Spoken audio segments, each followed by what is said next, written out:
Hi, hello, salutations. This year, it's time to lock in. I'm going to tackle my never-ending backlog of games and stop playing League of Legends all day. We're starting with 60 Seconds. Released in 2015, it wouldn't actually make its way to PlayStation until 5 years later. Now I remember fondly many years ago watching the likes of Jacksepticeye and Markiplier play this, and it went on sale recently for the low price of $3.99. I simply couldn't turn it down, and now we're going to get all 60 trophies in 60 seconds. Well, what exactly do we do? Well, we have 60 seconds to grab as many family members as we can tolerate and as many items as physically possible. And once the timer is up, if we're standing at the shelter, we will be taken there too, getting our first trophy of the game. This might look a bit strange, but as soon as the game loads, I'm actually given a second trophy for rescuing all family members. But our game ends here for now. I need to work towards beating every difficulty on every game mode, and I wanted to do the scavenge mode first to get some more experience, because this is just gathering items. You don't actually survive in the shelter after this mode, the game just ends once you get there. Next, after beating the easy difficulty on this mode, I selected the medium difficulty, and somehow failed. I got too caught up gathering items and didn't actually make it back to the shelter in time, so yeah, our whole family is gone. On the brighter side though, this is actually linked to a trophy, so we'll take it. Like a prime EDP 445, we don't give up that easily, and we ran it back, making it to the shelter in time, beating medium difficulty, and we've now collected a total of 10 water bottles too, which gave me a trophy. For our last difficulty, I selected Dolores this time instead of Ted, and once again we gathered our things and jumped into the shelter. This time picking up 2 trophies, one for surviving as Dolores and one for collecting 10 soup cans. With that done, we can now move on to the survival game mode. In this mode, we do not scavenge and simply have to survive in the shelter. The difficulty we play on dictates the items, family members and challenges we face. And starting on the lowest difficulty, as you can see, we have a fairly stacked shelter full of our family, food and water, and supplies to help us survive. On day 2, we had to use our bug spray in the bin to prevent rodents. Using this item unlocked me a trophy. So our general plan in the shelter is to give the family food and water every 5 days to make it last as long as possible. And with that in mind, we survived 5 days in the shelter, 10 days in the shelter and 20 days in the shelter, giving me 3 more trophies. On day 24 we encounter a strange offer. If we trade one of our soup cans, we can receive whatever is in the trader's bag. This could be anything, right? Well, we had enough cans to spare and I took the offer. And on day 25 we found out it was a cat, so we now have a cat living with us. This is actually tied to a trophy too for getting a companion, so definitely a good deal, right? No, actually this cat is very bad, you'll see later, trust me. For now though, we reached the next milestone of surviving 40 days in our shelter. Ted has gone slightly insane down here, but we still have enough food and water to live on. Our shelter has unfortunately become home to mutated cockroaches. We have a harmonica, so naturally we're given the chance to play music for them. This actually gives us some food and water as a reward, but most importantly, the next trophy. As you get later into your game, bandits can attempt to attack your shelter, forcing you to defend it with items or weapons. Luckily, I had the padlock on hand, and could use it to stop them getting in. This actually gave me a trophy for defending my shelter without a weapon. The day after the bandits attacked, we get a strange event. Someone is banging on the shelter door. Do I let them in? I open the shelter. And I greeted with the military, being rescued and surviving my first game in the shelter. Basically, throughout your game, you can use certain items to attempt to make contact with the military, and eventually they will come to your shelter and rescue you. After that, I started work on beating the game, again on medium difficulty. Let's just say it didn't go as well as my first game. Not even 30 days into the run and we've lost Ted. He never returned after being sent out on an expedition for supplies. I was presented with somewhat morally questionable idea. There's a nearby group of old people in the retirement home.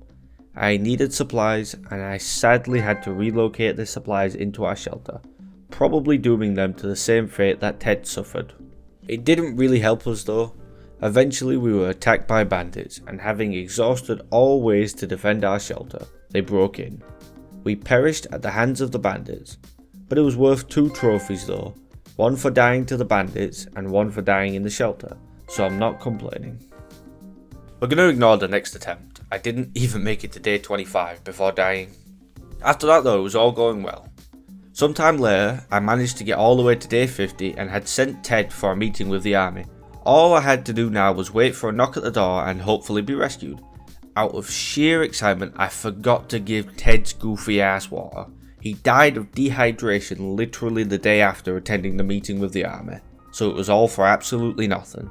The worst part is you can literally see in the back, but one thing I have a lot of was water.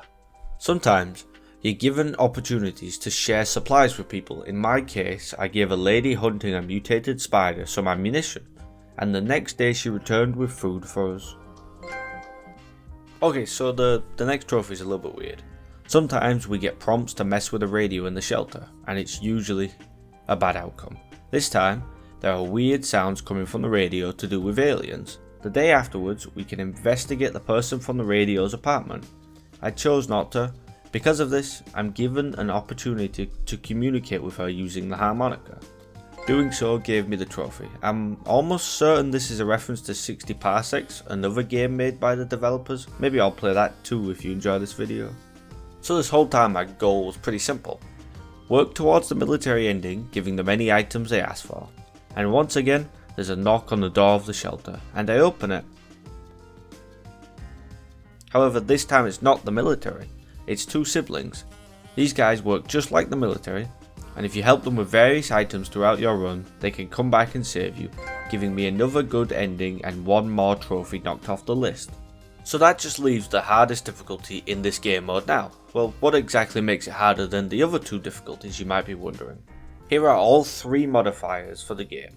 If you want to pause the video for yourself you can, but basically on hard mode, the game will give you no more than 2 family members, no extra supplies in the shelter, very limited food and water, frequent health problems amongst the family, and our items break easily. But the biggest thing for me was the luck with the items.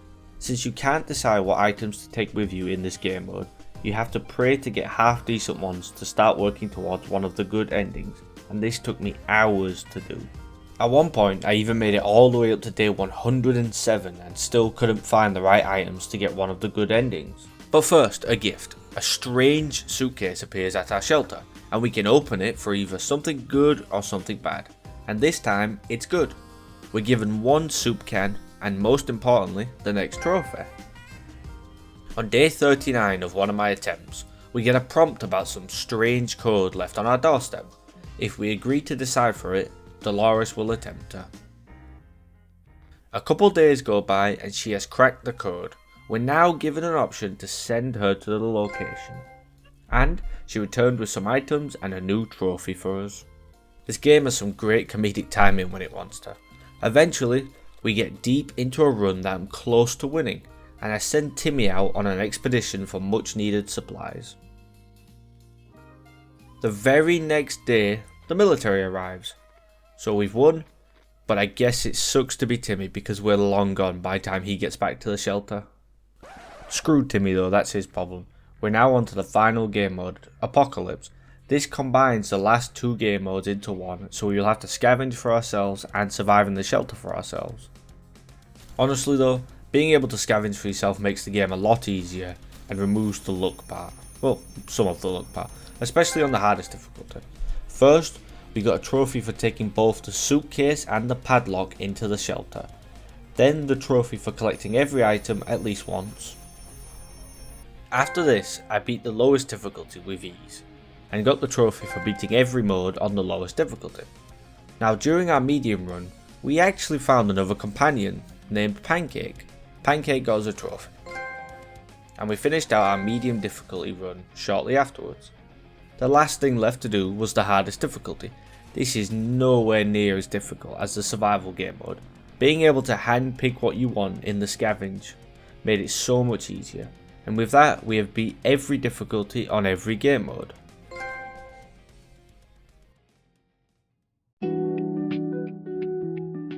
With 29 trophies left, it's time to clean up the missing ones. My first goal was to survive for 111 days to get the Conrad style trophy. On the lowest difficulty, it's easy if you manage your resources and items to defend yourself from bandits. On my journey though, I picked up a couple trophies. There's a fairly luck based trophy that involves you encountering 4 events in one run. A prompt to check a manhole in the shelter, a secret door in the shelter, a weird smell in the shelter, and finally a safe hidden behind the map. And well, I've got to survive 111 days, I was bound to have these events happen sooner or later.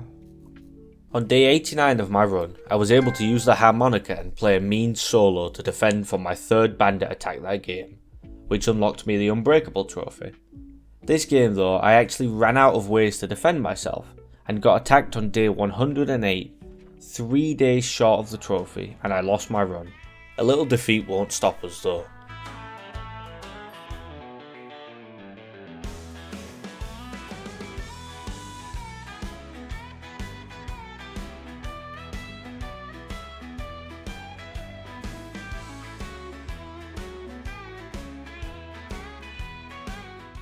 I jumped back into another run, climbing all the way back to day 108 and then finally day 111, getting the Conrad trophy. So I'm not entirely sure if this is an intended feature or not, but I started another run with the aim of breaking every item in the shelter for a trophy, and around day 12, Mary Jane became mutated, giving me the trophy. The only problem is, I don't have Mary Jane. I never brought her to the shelter, so I'm not sure if this is some kind of rare encounter or a bug, but I'm not complaining. Mary Jane became mutated, and that is one less luck based trophy to get. Like I said before the Mary Jane incident, I needed to break every item in my shelter for the next trophy. This includes the gas mask, rifle, flashlight, medkit, radio and map. Some of these are common and can happen through events, others can break when sending out a family member scavenging.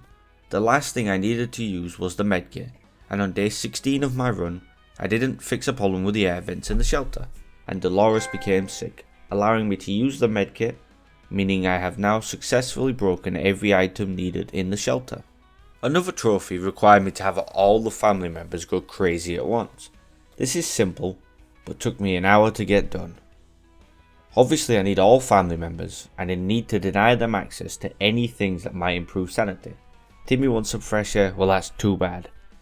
Mary Jane needs teaching? Nope, not happening. The family want to play checkers? How about we sit in silence instead? More often than not, some people would run away before others went crazy. But an hour after trying, I got lucky enough and everyone got sick. And after denying enough events, they all went crazier than P. Diddy with baby lotion. And I got the trophy. Next, I needed to meet either the police or firemen. The problem is, this is entirely luck based. And on day 8 of my run, there was a knock at the door. I open it and I'm greeted with the trophy. It was the firemen. They have came to my rescue and saved me from grinding for this trophy later. There are ways you can sort of grind for it. Like you can encounter the police by scavenging, so you can continuously scavenge and hope you get it, but this definitely saved me a hell of a lot of time. Remember the Jim Carrey movie Yes Man? Where you always had to say yes to everything? Well here we have to do the exact opposite. I must say no at any opportunity possible, and win. That is literally impossible, since I can't say yes to open the door to anyone, so I'll always lose. But I keep saying no to any yes or no event, and eventually I must have turned down someone that came to rescue me because the trophy popped. We do also have to actually say yes to everything to get a trophy, but we'll get to that later. The next couple of trophies are quite wacky and simple, and I'm going to cover them together. First we needed to ram a toilet. Ted sacked the toilet like it owed him money. After that we grabbed just the checkers and the playing cards. Entering the shelter with only them got me a trophy. And finally, we needed to ram 1,337 obstacles in our house. So I got to work, running straight into the toilet, since it doesn't actually break so you can run into it over and over. And I repeated this until the trophy unlocked. Now I actually got the trophy a couple minutes after starting, but apparently I went on autopilot and never noticed it, and spent an extra 40 minutes of my life running into this toilet. If you think about it, I might make it to be 65 years old, and that's about 569,400 hours.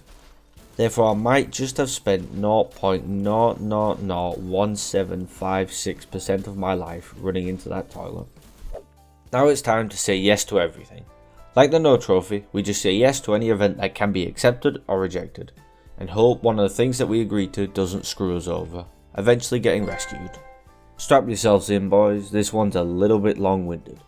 I've done some of this accidentally throughout my playthrough, but to get the trophies Frosty and Panzer, you need to build an ice cream truck and a tank.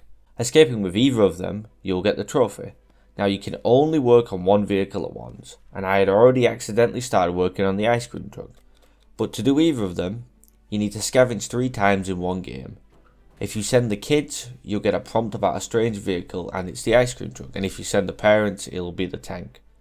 But in your run, after scavenging 3 times, you might get an option to build a part of the vehicle, and you have to work on it through multiple runs. And then eventually you'll be asked for a certain amount of food, and if you have it, you can make your getaway in your vehicle. The first one I built was the ice cream truck, and we drove off into the sunset in our new home. While grinding out runs for the tank ending, I got an event about going to a woman's apartment. Now this is for a trophy I didn't have, so I won't turn down the event. We went to the woman's apartment and left with the trophy. A couple hours later, I managed to get the last part I needed for the tank. Meaning once again, all I had to do was save the right amount of food and I could make my getaway. Only this time I'm dishing out high explosive anti-tank rounds instead of ice cream. Sometimes you get traders visit your shelter, proposing certain offers to you. I needed to make 30 trades. It's pretty common, and I got this naturally while working on the next trophy. Men in Black.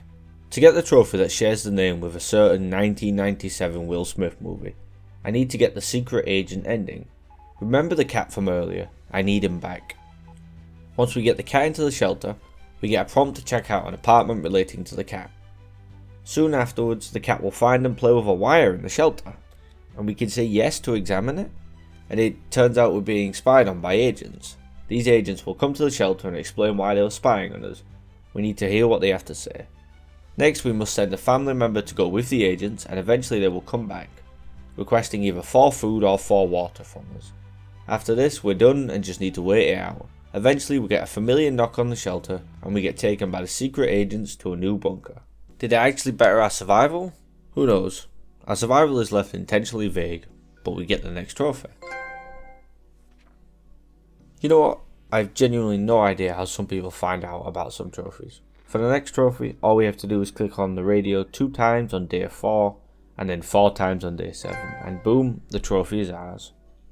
Remember how I said the cat is bad earlier?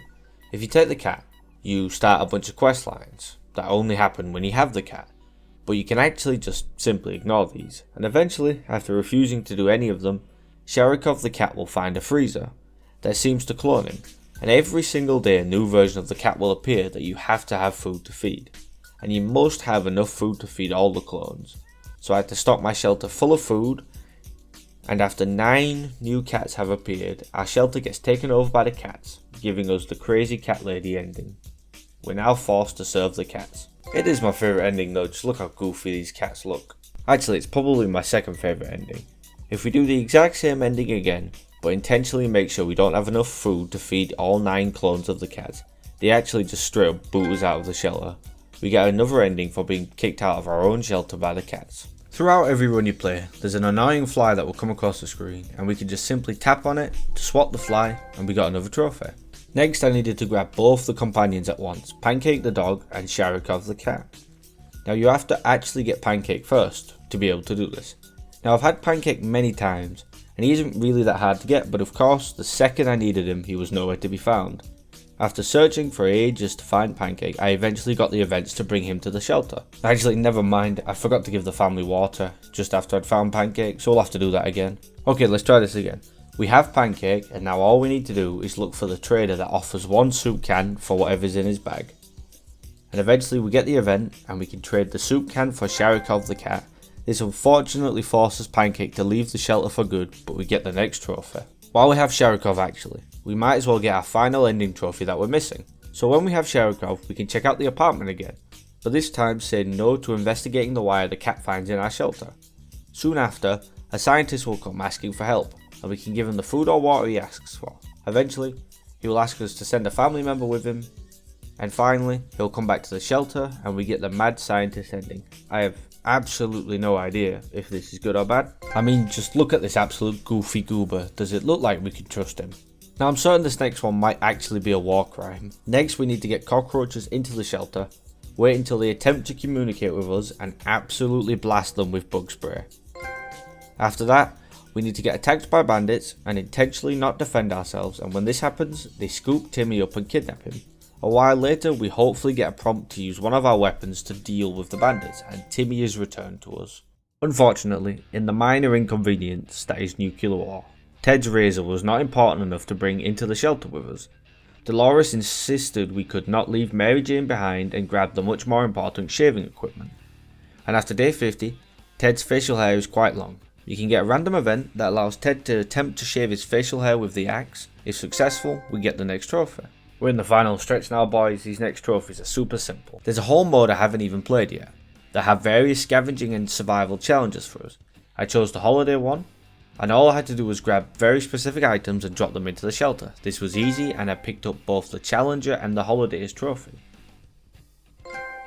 Any challenge you complete rewards you with a hat to put on the family members, and I just simply had to equip the hat I just unlocked from the holiday challenge, and I got another trophy. Now the challenge I had just completed was a scavenge one. There are also ones for surviving in the bunker. I picked one that makes us survive 30 days as Timmy, defending ourselves from 2 bandits trying to break in. This is a reference to the Home Alone movie. It's pretty simple though, and on day 30 we have survived the bandits, getting me 1 trophy closer to the end. Now what is the trophy I'd saved for last? For our very last trophy, I need to complete the tutorial to the game. Yep, at the end of the journey I need to learn the basic mechanics of the game in a Fallout drill, and I can finally understand how to actually play the game. And that's it. We have collected all 60 trophies in 60 seconds, unlocking the Platinum Trophy. We've got a long list of games to get through this year, and I hope you will subscribe and join me on this journey.